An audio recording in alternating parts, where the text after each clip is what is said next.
And we are live on the Bullpen Lounge. Welcome in on this awesome Wednesday, August 25th. I'm your host, Chris Krogman. We are part of the Lounge Room Network. Welcomed in by my co-host, Adam Kunos. You can find us on Twitter, Facebook, all the fun social media platforms. Our Twitter handles are @ShyBears1985 for myself, @Kunos19 for Adam, and of course the show is at Bullpen Lounge. We are sponsored by One Call Technology. Give them a call at 888-585-8850 for all your internet and telecom needs. We are also sponsored by our brand new partnership with Fanatics. Fanatics is your one-stop shop for everything Major League Baseball. Head on over, use our link tree to get a special discount. We can be found on Apple, Spotify, and Amazon. Please rate, subscribe, and review the podcast. Adam, how are you tonight, sir? I am doing good. As you can tell, I lost a bet. I paid up. I'm in Rays gear. And yes, Brandon, I'm going to show this comment. This is a nice jersey and hat, courtesy of my wife, who is a huge Rays fan, who did not shy in rubbing the Sox losing the series, especially that game 9-0, in my face. But I am a fan of the hat. The hat I did pick up a couple years ago. I do love the recolor logo, the old Devil Ray logo, so never bet against my wife ever again. I mean, at the end of the day, you're just a closet Rays fan is what I'm hearing. Yeah, I did cheer for Rays last year after the Sox got bounced in the wild card round. Hey, it's all good, man. We all do things for our wives that we wouldn't normally do, right? So Absolutely. it is what it is, but lesson learned, don't bet against the spouse. I kind of advised against it, but this was done without my knowledge, so it is what it is, Adam. Did you bet on the Sox by any chance last weekend? No, I refrained so that I wouldn't have to persuade the Sox to go ahead and throw one for you. The running joke, friends, is that anytime I bet on the Chicago White Sox, they tank and suck and whatever. So now anybody who wants to upset me that is a Chicago White Sox fan, I will threaten to bet on them just to watch them lose and burn my bank account to the ground. But that's neither here nor there. I don't want to do that. I like my money, so I will refrain. Adam, it's disappointing you lost that bet. It's kind of more disappointing that the Sox and their struggles against teams above 500 kind of continue. We've talked about this quite a bit on the show. They haven't played a whole lot of teams above 500, but this was another big test like we talked about last week, and they really well, if you're a Sox fan, I mean, you got to be a little concerned with their showing. The season series, I think, is 3-3. I think it's straight up right now, but with this more recent series, I think it holds a little bit more weight. As a Sox fan, Adam, are you concerned for the White Sox playoff hopes? And I mean, obviously they're pretty much in the playoffs already, but when it comes down to it, are you concerned with their chances in the playoffs? Yeah, I'm starting to get concerned at this point. Going into the All-Star break, they were riding high. I believe they swept Baltimore going into the All-Star break. Coming out, they took 2 out of 3 from Houston back in Chicago. I'm a little concerned at this point. This was a tough stretch of week they had. They went up against the Yankees, Athletics, Tampa, and Toronto. This was a 2-week stretch where they're playing mostly above 500 teams, mostly playoff contenders. And I am definitely concerned. And I looked ahead at their schedule. They have, at this point, 3 teams that are over 500 coming up, and with Cleveland, who has been teetering at 500. So, yes, the schedule does favor them going down the stretch, but they just have to win these games. They have to win these games with teams above 500. You cannot just fall flat in these games. I mean, yeah, if you're going to challenge for a division and challenge, I mean, obviously not for the division, but if you're going to challenge for the league, the American League specifically, then you're going to have to beat the Rays, the Red Sox, the Yankees, Oakland, and others. I mean, not Oakland, Houston and Oakland. I mean, Oakland's showing up So you're going to have to be able to beat these teams. And if the White Sox can't do that on a regular basis, then obviously they're going to struggle. So I like that team. I mean, I do. I mean, I don't just bet on them to mess with you guys. I do legitimately think that they have a good chance to win, almost every game. But I'm not liking what I'm seeing out of this squad in a regular, day-to-day matchup or day-to-day showing. They're just not showing out the way that you would think they would for the amount of talent that's on that team. And if they don't pull it together, I'd be more than just a little concerned with, the Sox's chances going forward. Yeah, I mean, even looking at the division right now, they're 10 games up on Cleveland. Cleveland's kind of made a push with their sweep over Los Angeles over the weekend. So they kind of thought they were going to get back in, but then they dropped a game to Texas last night. So, I mean, the Sox still have a good 10-game lead in the division, but I said this last week, and I'm going to say it again. I'm throwing caution. You never trust a double-digit lead going this late into the season. This happened in 2005. The Sox had a 15-game lead in the division that got down to a game and a half to Cleveland. So we've seen leads like this diminish within just a couple weeks. So I think the Sox will rebound from this. I think they will find their stride. They're getting Grandal back. They're getting Billy Hamilton back, hopefully soon from rehab assignments in Charlotte. So I'll be concerned, but I'm not doing a full panic mode right now. I mean, they have a pretty decent schedule remaining. The teams that they play the rest of their games against don't have a strong, aren't great. So, I mean, they have a pretty low win percentage against the teams that are coming up. So they should be able to, win pretty much a lot of those games. Well, maybe not, depending on what you're looking at. I was just looking at a strength of schedule, and we'll see where they can land as far as like the division and everything goes. Yeah, they're kind of running away with that. 73-54. They have an awesome run differential at plus 129.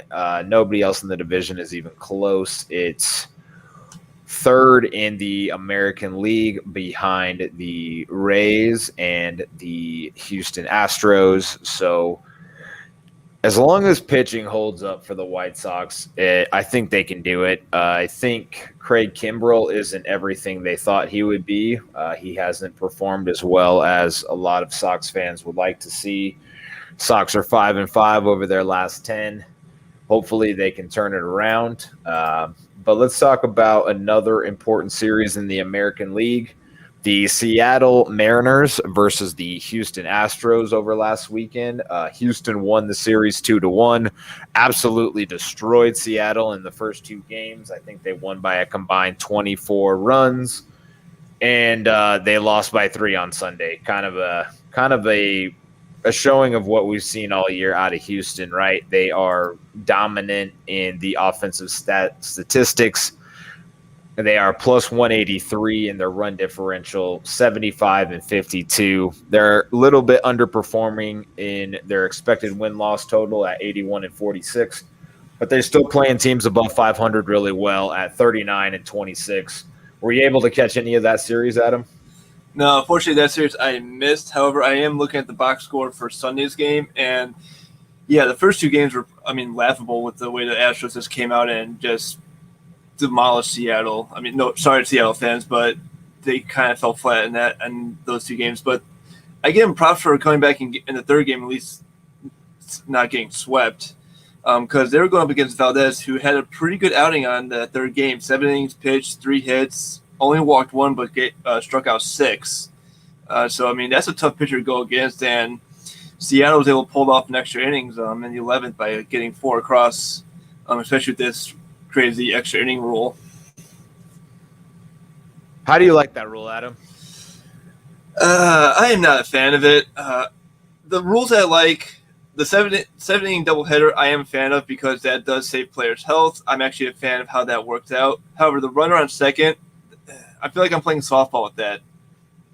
It's like keg ball, dude. Yeah, just, pretty much. Putting a keg at second and a keg at home, and everybody gets to score and drink, and we have lots of fun. I've from what I understand, I think it was over the All-Star break. Manfred was asked, what he thought of these rules and their continuance forward, and he more or less alluded to the fact that if it weren't for COVID, we'd have ditched these rules this year. Those two specifically. I don't think he really went into the the 3 batter rule, which I kind of also like. But I think there's other ways to, I think the entire spirit of these rules is to kind of speed up the game, right? And I think there's other ways that we could speed up the game, whether it's a pitch clock or a, not allowing so many pitches in between innings. I mean, these guys have been warming up in the bullpen for a while, so there's other things we could do to speed up the game rather than the 3 batter rule, which kind of limits your manager's capabilities of managing the game. So I don't know. That rule is all right. Seattle is not, though. Seattle is in deep trouble. We talked about them, a few shows ago. If they were able to kind of pull this thing out, they're still only three games back of the wild card, but it just feels like that is a mountain to climb right now. And if they don't get super hot, super quick, the teams in front of them, like Oakland, Houston, the Yankees, the Red Sox, and the Rays to some extent, if they don't, if they lose that division somehow, are just too fire right now for Seattle to overcome. I agree, and this was a series Seattle needed. Unfortunately, they needed to come out and at least take the series versus Houston to kind of stay in that mix. But again, it's 3 games out of that second wild card spot. So, I mean, you still got playing baseball, but it's going to be tough for Seattle going up against, again, Houston and Oakland in that division. Definitely. Over on the National League side, we had a series that was, once a decent series. The LA Dodgers versus the New York Mets. Dodgers won the series 2-1. They finished the season series at 6-1. Mets can't beat good teams, and the free fall just continues for them. As far as the Dodgers are concerned, they're looking sweet. I mean, they're 79-47, 2.5 games back from San Francisco for the West. They have a 10.5 game wild card lead for that first wild card spot. The interesting thing is what's happened to San Diego and what's happening with Cincinnati. As Cincinnati has climbed into the leader spot for that second wild card, and San Diego has fallen to a game behind and is now 14 games back of that Western division in the National League. And it's sad because the Padres had so many high hopes, early in the year, and they're kind of looking like the Mets, man. They're falling apart. Not nearly as bad as New York did, but the Padres are just absolute tank shows, and I'm a little shocked by that. I thought they would be a little bit better, but they seem to have completely fallen apart. And while we're in the NL Central, we will talk about the dumpster fire of the St. Louis Cardinals, who, Adam, I'm just not that sad for you about this, my man. I mean, they're still 64. They're still 3 games over 500. They're still only 4 games back of the wild card. I mean, they're not the New York Mets. I mean, the Mets are the exact opposite, 61-64, 6.5 games back of their division and 7 games back of the wild card. The Cardinals, they're probably not making a push, but I do not feel that bad for you, my friend. I believe we're getting fired there tonight. I do it on a daily basis. It's okay. It's all good. But, the Dodgers, they look great. I mean, I hate to say it, but, that big roster is looking good. The Giants, though, they continue to do their thing. They played Oakland this past weekend. They won the series 2-1. The run differential actually did favor the A's, but only because of game 1. The A's won game 1, 4-1. And then the Giants took the next 2 by 1 run. So Giants are winning those tough games, those one-run games, and that's what they've been doing all year in order to stay hot and in the lead of that division, like we mentioned. So I'm not sure if you were able to catch any of that game, Adam, or saw any of the highlights from San Francisco and Oakland, but both of those teams, the Giants and the Dodgers, still look incredible. They're holding strong. They're doing their thing. They are leading the entire world in run differential. The Dodgers at 207 is just ridiculous. The Giants at plus 150, which kind of goes to show that whole, they're winning the tough games. Both teams are hot in their last 10. San Francisco 7-3. The Dodgers are 9-1. Both teams are, running through teams that they should beat.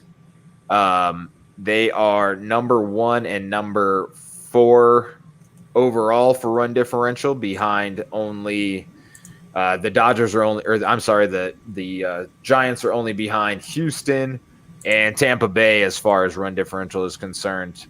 So all these teams are looking really hot. San Francisco is very good at home. So are the Dodgers. I mean, they're both very good home and away. The really interesting thing is the Dodgers against 500 teams are actually under 500, where the Padres are actually above 500 by quite a few games, which doesn't make any sense. You got to beat the teams, though, that are weak, right? I mean, if you don't beat up on the teams that you should beat, you're not going to go anywhere.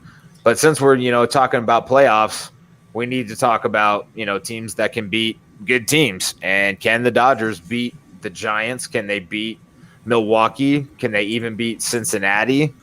All of these are going to be really good matchups going into September. Yeah, I mean, LA, what blows me is their run differential. A 209 run differential. It's just absolutely crazy. But again, baseball is that weird game to where you have to feast on the teams that are below 500. If you beat up on the weak teams, on your Washington, Miami, Chicago, Pittsburgh, Colorado, Arizona, you're going to get those easy wins. But again, can you beat a Milwaukee team? Can you beat Atlanta, who just got hot all of a sudden and took control of the NL East? Can you catch up to the Giants? Can you catch up to Cincinnati, who is clicking at right now? You have to beat the teams that you're going to meet in October, whether it's in a division series or for LA, it's looking like a one-game wildcard playoff at Dodger Stadium. Definitely. I'm going to run through the Dodgers and a little bit of the teams that they've struggled against. And, I'll remind you, everybody, these are one series for the most part. But they struggled against Atlanta. They're 1-2 on the year against Atlanta. They are 1-2 on the year against Cincinnati. They are 1-3 on the year against Milwaukee. They are 4-7 against the Padres. They are only 8-8 against San Francisco. So these are all teams that we just talked about being very hot and very good and looking like the playoff teams. So that's, if I'm a Dodgers fan, almost similar to being a White Sox fan, that's concerning in my opinion. Yeah, because I think at the preseason, a lot of people were looking at possibly a Chicago-Los Angeles World Series just based on rosters at the beginning of the season. When you look at them at paper, it's like, okay, these are your two favorites to come out of each league and possibly meet in the World Series. But again, the fact that both these teams have struggled against teams over 500 has been mind-blowing. Yeah, well, I mean, you want to jump back to the Sox, and the teams that they've struggled against are Houston, 2-5 against Houston. They've struggled against the Angels, who are 1-3, and that's not necessarily a good team. They're 1-5 against the Yankees, which we talked about last week. They have beat, they beat Oakland 3-1 on the series or on the year, and that's a solid team. And like I mentioned earlier, they're 3-3 against the Tampa Bay Rays. So, I mean, I think the White Sox have a slightly better outlook against the really good teams. But if I'm a Dodgers fan, that's concerning to me. I'm not saying that they'll implode, but stranger things have happened, and we have seen the Dodgers struggle in the postseason. Yeah, I think they had 3 series trips, 17, 18, obviously 2020. They had division series loss against Washington. But yeah, they've had early exits in the division series multiple years in a row, and no matter how much money they can throw on the field, they've struggled. They're that one team in the playoffs that they control the NL West. They win that division year after year, but in the playoffs, they just can't seem to find that magic that they had during the regular season. Definitely. So as we discuss, the various teams and the league in general, we've had some pretty fun events happen this past week. We'll move on to our Around the League segment and talk a little bit about Mr. Miggy Cabrera as he hit his 500th home run. So, Adam, do you think Miggy is a Hall of Fame candidate? And do you think it's more important to hit a lot of home runs or have a lot of hits in today's Major League Baseball? Would you rather have like a 500 home run hitter or rather have a guy that, gets 3,000 hits? Well, first of all, congratulations to Miguel Cabrera on achieving this milestone. It's not easy to get either milestone, 3,000 hits or 500 home runs. And I actually had a chance to watch Miguel Cabrera play minor league baseball for the Kane County Cougars back when they were affiliated with the Marlins. So I saw him, Josh Beckus, Scott Posednik come up with the team. And the fact that I got to see someone who 20 years down the road became a 500 career home run hitter is something that's awesome. I think he's at least needs to be considered for the Hall of Fame. I mean, 500 home runs, World Series title in his rookie year with the Marlins in 2003. He's, I believe, 40 hits away from 3,000, if I'm not mistaken, or closing up on that mark. So I think he should be considered for Hall of Fame. Will he be a first ballot Hall of Famer? And it's hard to get in on the first ballot, so I think he can make it maybe second or third ballot. I mean, looking at his stats, the guy's a 311 career hitter. Like you mentioned, he's 42 hits away from 3,000. He has 501 home runs. He's done this with multiple different teams from, the Marlins and into the Tigers, been with the Tigers for the longest portion of his career. He's consistently hit home runs. When he was younger, it was 30, mid 20s, 30, 30, 30, 30, 40, 40, just cranking nonstop. And I've loved watching Miguel Cabrera's career. He is definitely a Hall of Famer, in my opinion, especially seeing, that he's so close to 40 or to 3,000 hits. I mean, if you can get both, you're just, I think that's first ballot, in my opinion. Like you mentioned, it's definitely hard to get in on first ballot. But, I mean, these are the milestones that we, as baseball fans, all know. We all know that, career-wise, getting to 3,000 hits is a big-ass deal. Getting to 500 home runs, while it's not as, sexy as it was back in the day, it's still a pretty big accomplishment. It kind of speaks to the longevity of your career, how many times you've hit 30 home runs, 40 home runs, and just consistently done it. As far as what I would rather have like on my team, oh man, in today's Major League Baseball, you need to be on base. So 3,000 hits to me sounds fantastic, but if I can get a guy like Miguel Cabrera who does both, I will take it. But I will take Ichiro all day long. Oh, yeah, Ichiro. 3,000 hits, I believe, in Japan and the United States. Just a good pure ball hitter. That stride that he had, that he can hit a baseball and be halfway down first base before the ball even lands in the outfield. But I agree with you. I think a pure ball hitter is something you need for this day and age. Obviously, back in the 90s, early 2000s, you could play long ball. You could have that power bat that could take you to championships after championships. But to have an all-around hitter, I think it's something that plays better in today's game. Absolutely, my man. Talking about things that are happening around the league, the New York Yankees, we talked about last week, are just absolutely on fire. They had an 11-game win streak. Their last 10 games have just been ridiculous. They're plus 48 in their run differential. They're outperforming their run differential by 6 games, and that's just insane. They're 39-25 at home. They're playing teams above 500 really well at 40-34. They are 2.5 games up on the wild card, only 4 games back of the division. What's going on in New York, Adam? I mean, what is happening with this absolute fire Yankees team? Makes me want to die. I mean, I don't know. I mean, again, 11-game winning streak. They have series wins over the White Sox, Red Sox. They won a makeup game against the Angels. They won a series against the Twins. They took a 2-game series against the Braves.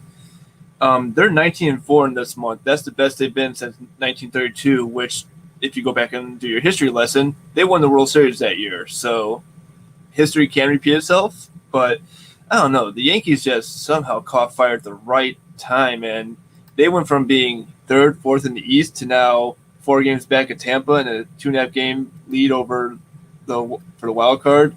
They knocked Boston down to third place. So I don't know if it's just the offense they clicked at the right time, or their pitching, or they're finally getting players back off the COVID list.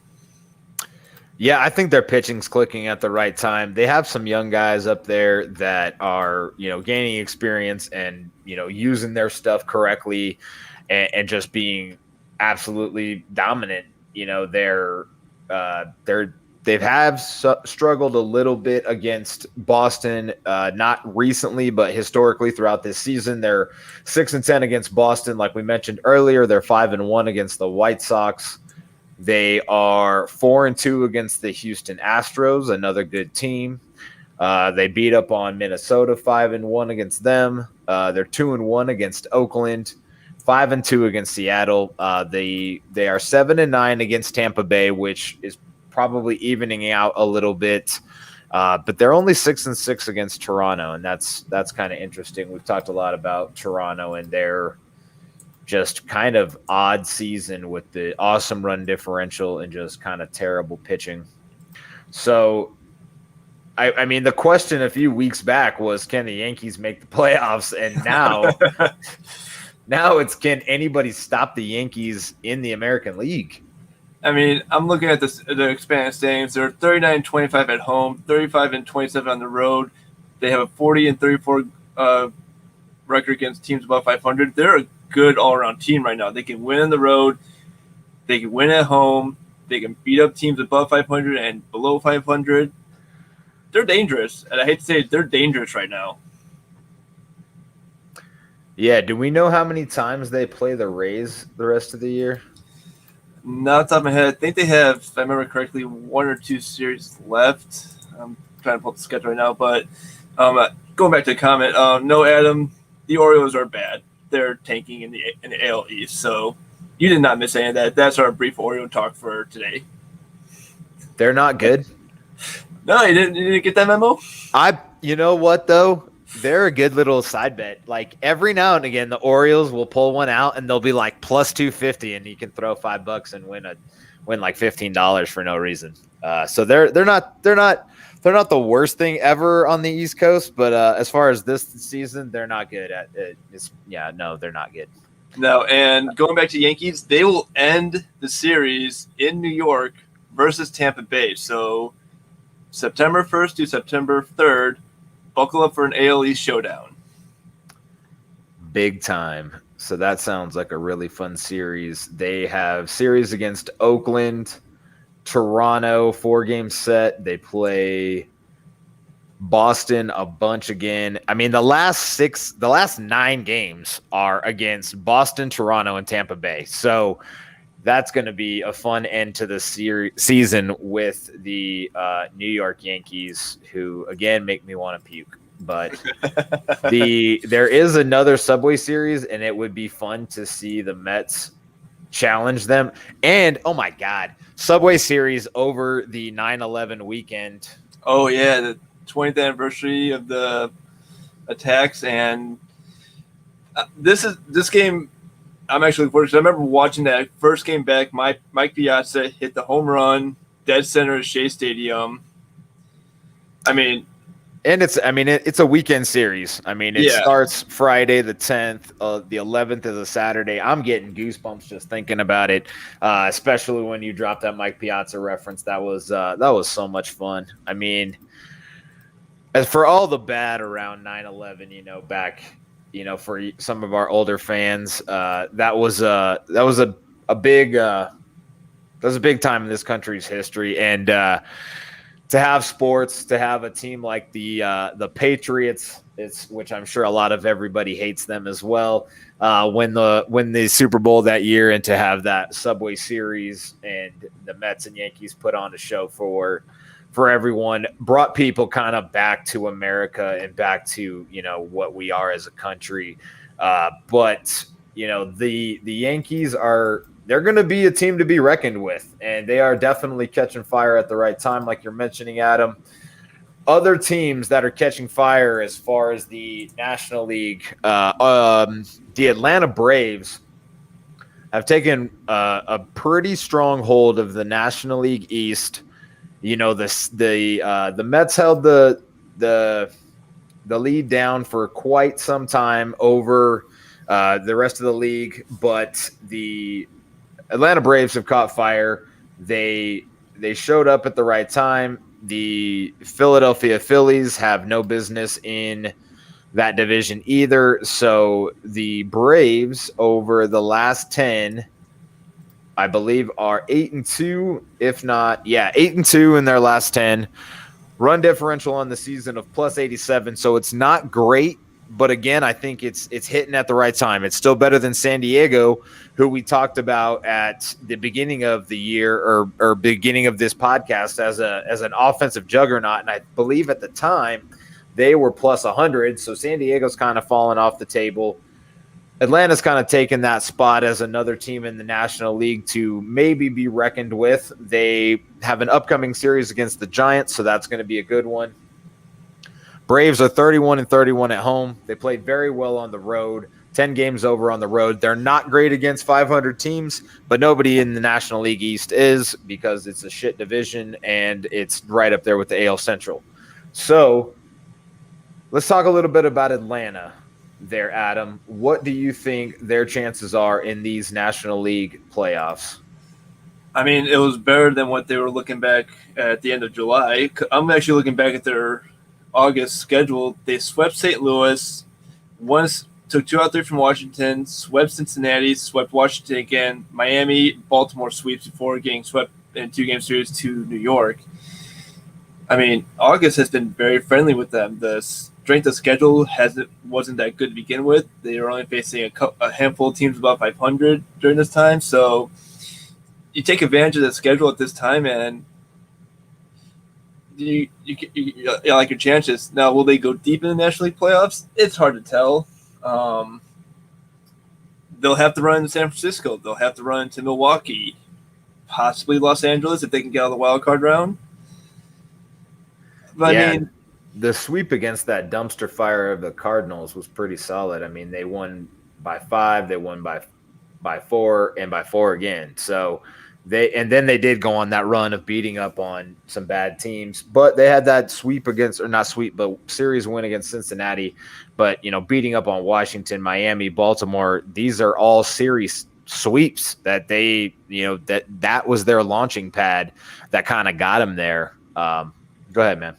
Yeah, and when they went to New York, both teams had 9-game winning streaks going to that 2-game series. So I think that was the first in baseball history, if I'm stating that correctly, that you had 2 teams with 9-game winning streaks meet each other this late in the season. I could be wrong, but I mean, I give props to Atlanta. They struggled out of the gate. They were kind of trying to find the rhythm. They had some issues on and off the field that they had to deal with, injuries, but they're starting to look like a real contender. They're starting to look like that team that a lot of people thought would run away with the NL East this year. So I'm going to play a little contrarian because they have struggled, and they are winning a division that is like just absolute garbage, in my opinion. The teams that they've beat up on this year are the Cubs at 5-2. They beat the Marlins. They barely have a winning record against the Marlins, 9-7. They have 8-8 against the Mets, who are whatever. They're under 500 against the Phillies. They're 4-3 over the Pirates, who suck. They're 1-1 against the Padres. They have dominated St. Louis at 6-1, and they've dominated Washington at 12-4. They're 3-3 against Milwaukee. They're 4-3 against Cincinnati. They're 1-2 against Arizona. I just don't see Atlanta being a team that's gonna, really contend in the National League for the playoffs. Have they gotten hot at the right time? Yes, they have. But have they beat up on some absolute dumpster fires of teams? That's also true. They run into a buzzsaw with the Yankees, and now we're going to see what Atlanta's really made of. They have a pretty tough schedule coming up with San Francisco, and then they have the Dodgers. They get Colorado, Washington, Miami. So you'll probably see a really good run in early September. But then they see the Giants again. They run into their nemesis, the Arizona Diamondbacks. And then San Diego may be playing for nothing to lose at the end of September. Then they get the Philadelphia Phillies and the New York Mets to end the season. And by then, who knows what those teams look like? We're going to have September call-ups for both teams. The Mets are going to end up getting a bunch of guys back like Syndergaard and potentially Jake DeGrom. They haven't completely shut him down for the year. He did go on the 60-day DL, but he is playing catch.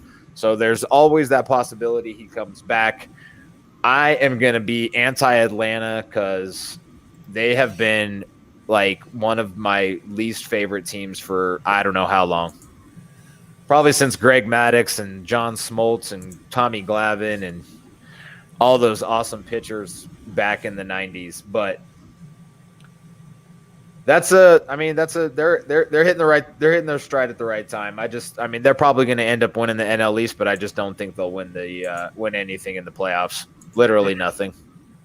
No, they could be when you get to if they win a division, it'll be a division series, probably out in 4 games. I think I give them at least 1 game in a series. No. All right, Chris is calling it Atlanta sweeping the division series. We'll come back to this episode later. Yes, please do. Hold me accountable, people. Let's move on and talk about another dumpster fire since we talked about all these hot teams in the American League and National League. The San Diego Padres are on a awful skid, 2-8 over their last 10. Not playing well on the road, 27-32. They still play pretty well at home at 41-27. Still play teams above 500 pretty well at 32-23. But they started out so hot and so well, like we mentioned earlier. They're still 9 games over 500, but they're so far back of the NL West that they have no chance of pulling that out with only about a month left of the season. They're 1 game back of the wild card, so they could still pull it out. Adam, if they, what is it going to take, I guess, is the question for San Diego to kind of get their poop in a group and win something, win a wild card, win a playoff game. What's it going to take?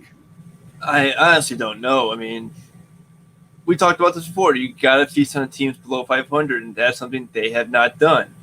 They lost series against Arizona, Colorado. They lost to Philadelphia, but Philadelphia is a decent team this year. But the fact that they can't beat the Diamondbacks or Rockies right now, I mean, they're sitting right in the middle of that division, and that division is going to be a tough division if you look at it down the road for a couple of years down the road, especially with San Francisco. But San Diego needs pitching. They need pitching help.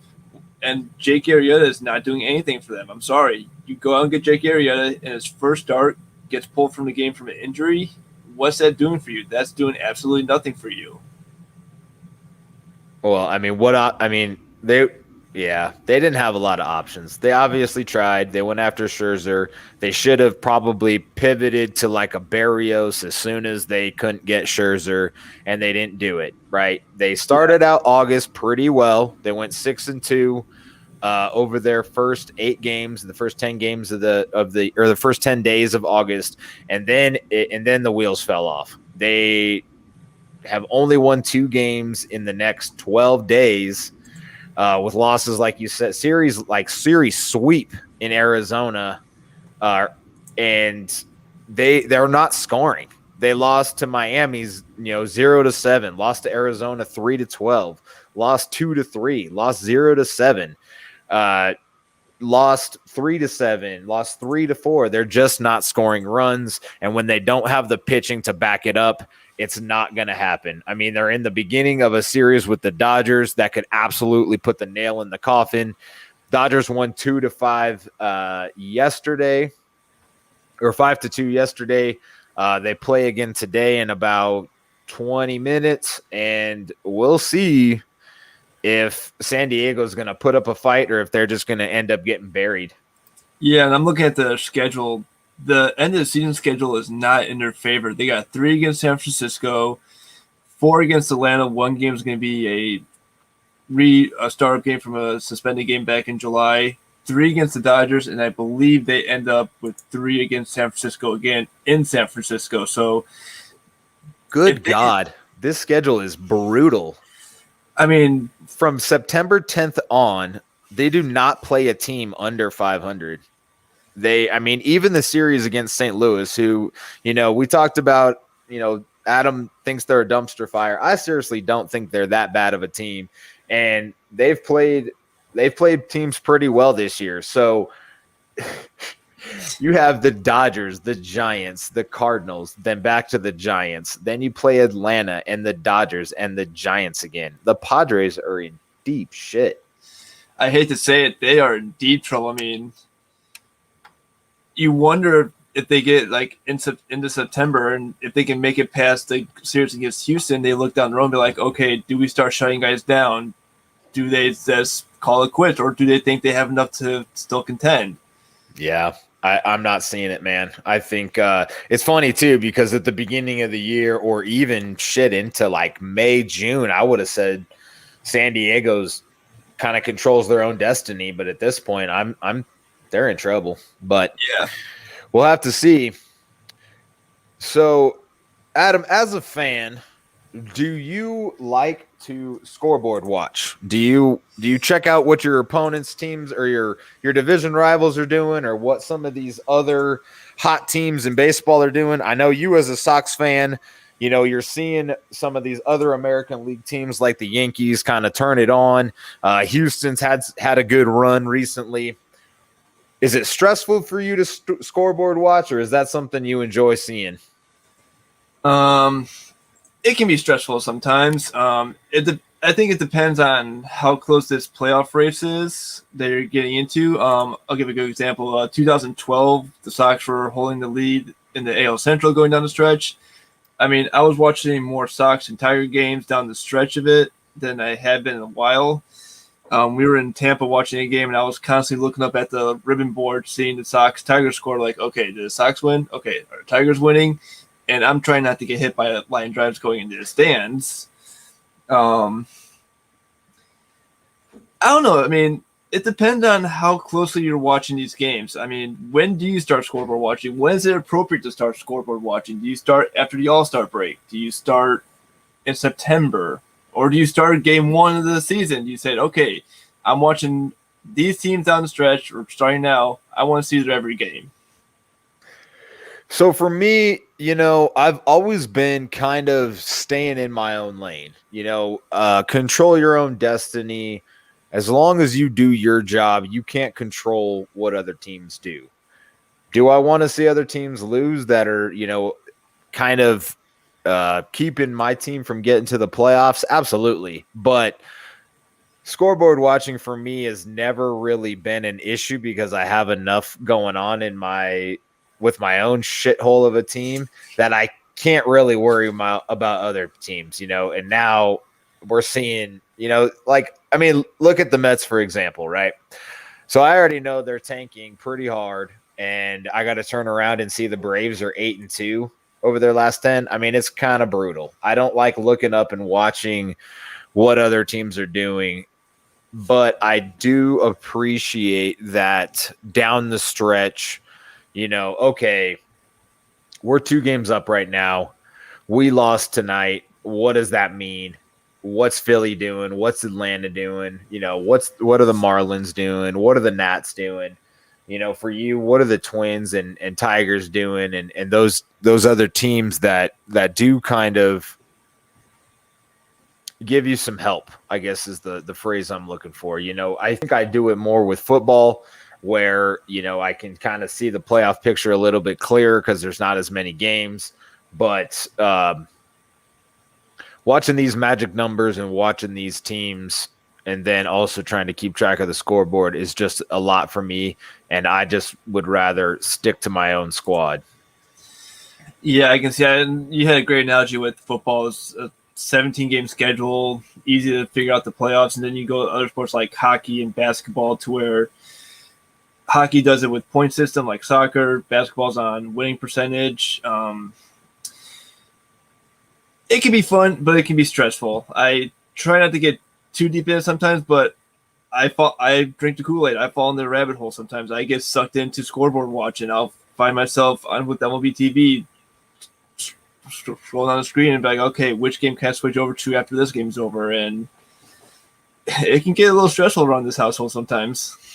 Yeah, I hear that. I do love MLB TV though, and having that package and being able to, kind of finish up. Having an East Coast team is actually, beneficial for me in that regard because I can finish up watching the Mets game and catch at least, almost 1.5 more full games just by, flipping over and seeing, what are the Padres doing? I got the hometown Rockies, although that's blocked out most of the time. And we have, what are the Dodgers and the Giants doing and all those teams on the West Coast that are fun to watch.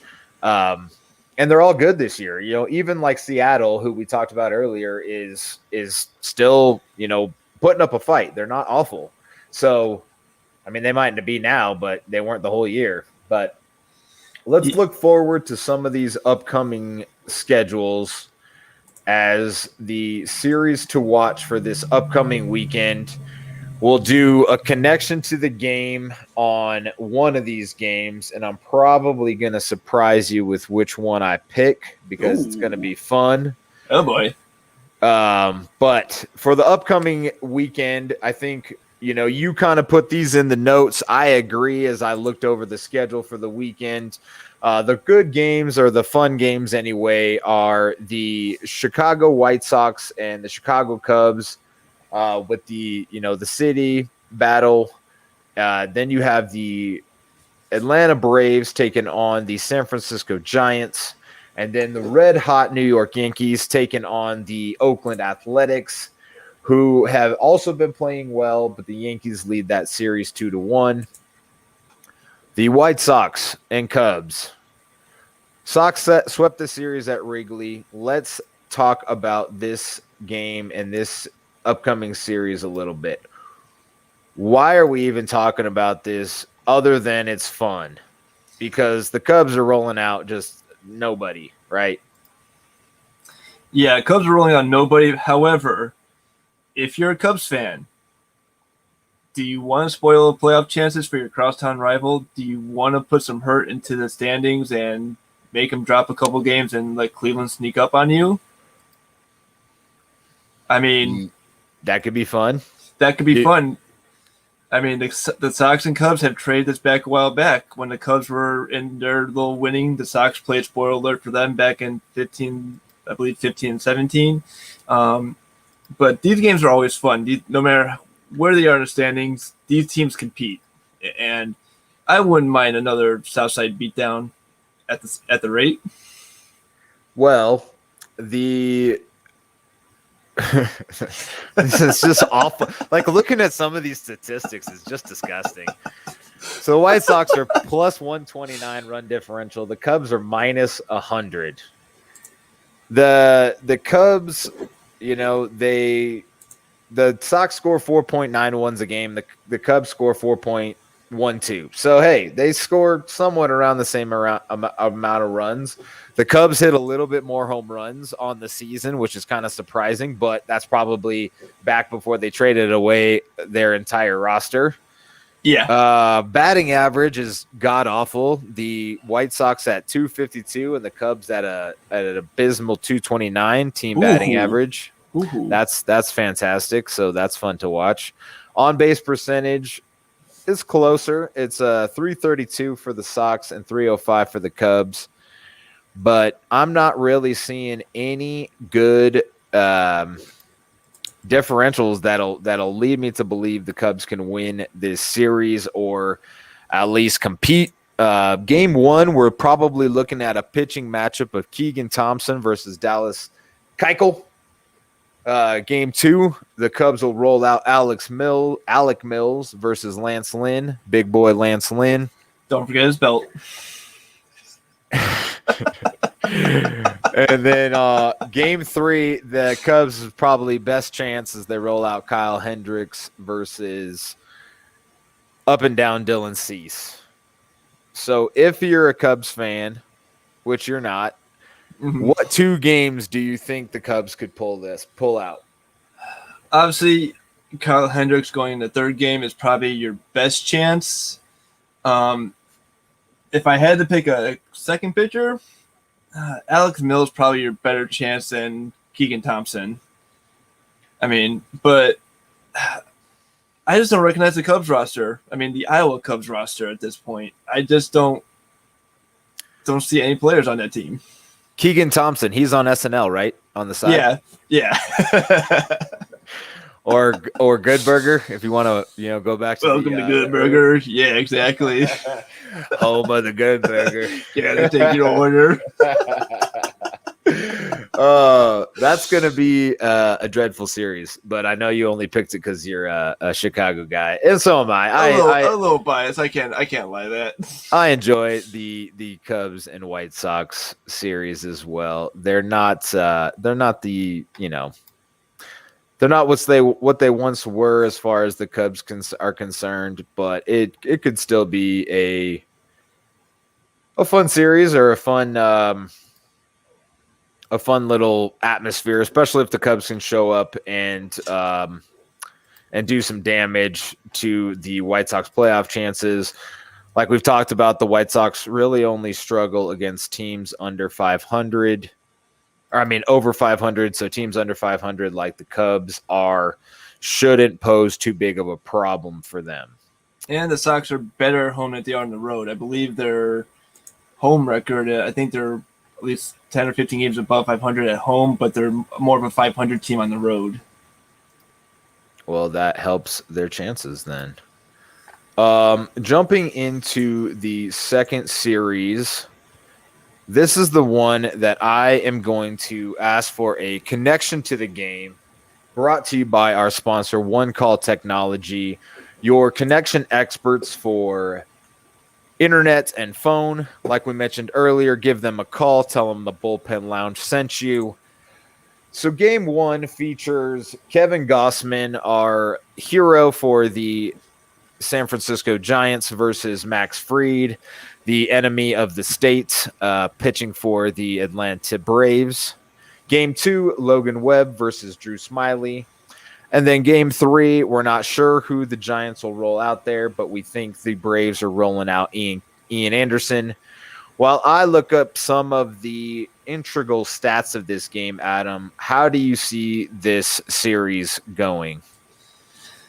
I mean, I could see a series going either way. I tip it more towards San Francisco at this point, just the way they've been playing the last couple of days. But Atlanta, I mean, they could surprise this series. This could be an interesting series going forward. I'm looking at some of the stats against the Giants have against Max Fried.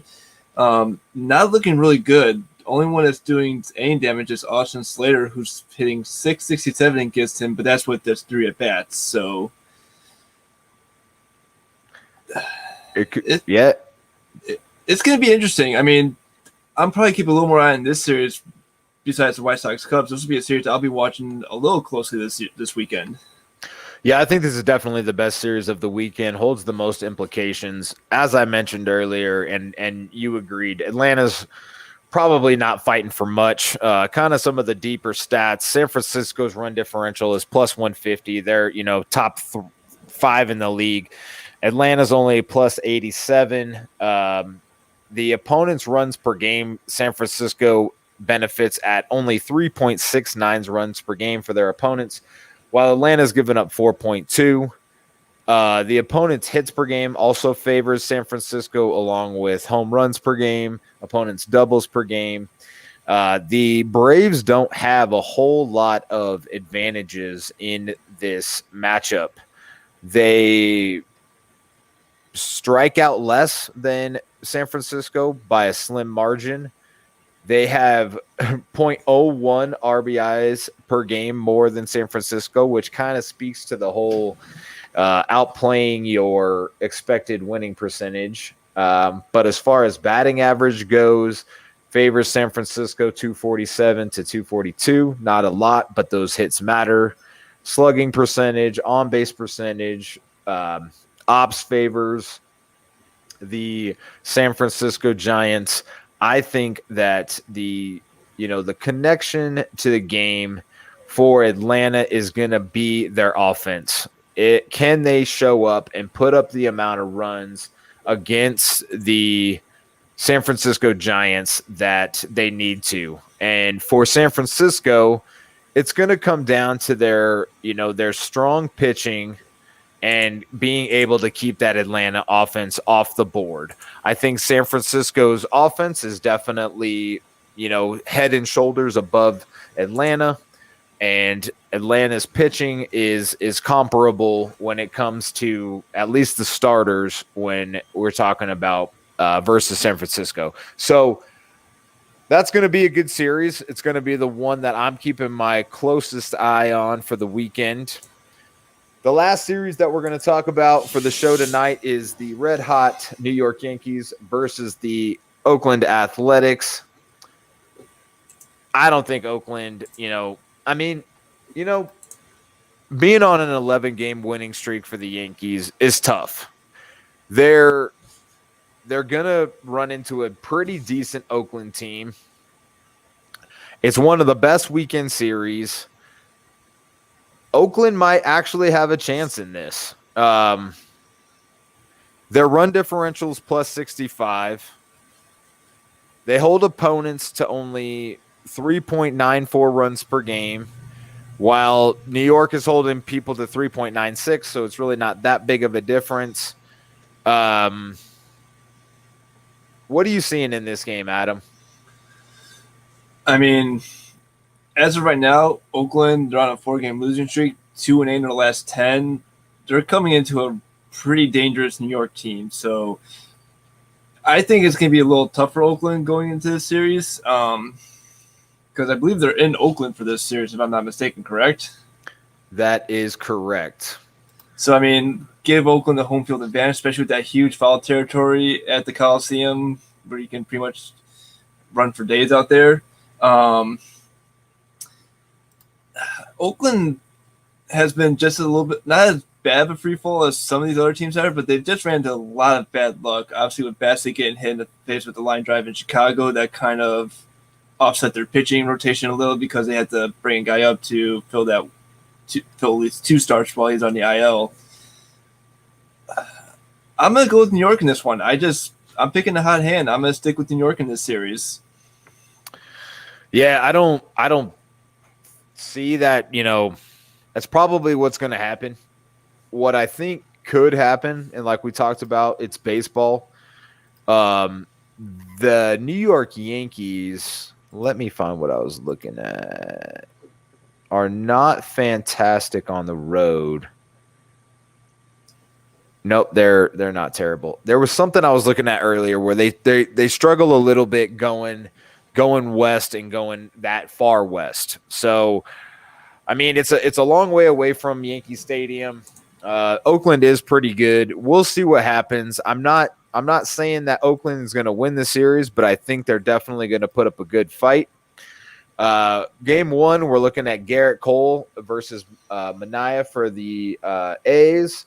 Game 2 is probably going to be Cortez versus Montas, and Game 3, Montgomery versus Blackburn. Some of these pitchers are going to have to step up big for Oakland if they're going to hold down that Yankees offense, and we'll see if it can happen. Yeah, I'm going to look at some of the stats too. New York is 16-8 against AL West opponents this year, so they fared very well against that division. Well, that is bad news for Oakland, but there's an old math adage, reversion to the mean, and Oakland has not been god-awful this year, and New York is on an absolute tear. So sooner or later, that streak's got to end, and they got to slow it down. Absolutely. I mean, all winning streaks come to an end at one point or another. Or maybe the Yankees will just win until we all throw up and they just take the World Series. Don't. Why'd you say that? I don't want to see the Yankees win another title. They share the wealth. Well, that's no. We're not like baseball isn't socialism, bro. You don't just give it out. You got to make them earn it. But that is true. That is true. I have had a great time talking to you tonight, Mr. Adam. Absolutely, another great week in the bigs, and it's just gonna get crazier going down the stretch. Yeah, it has been an awesome night on the Bullpen Lounge. Please rate and review and subscribe to us on all of your podcasts, and we will talk to you next week. Have a good night, everybody.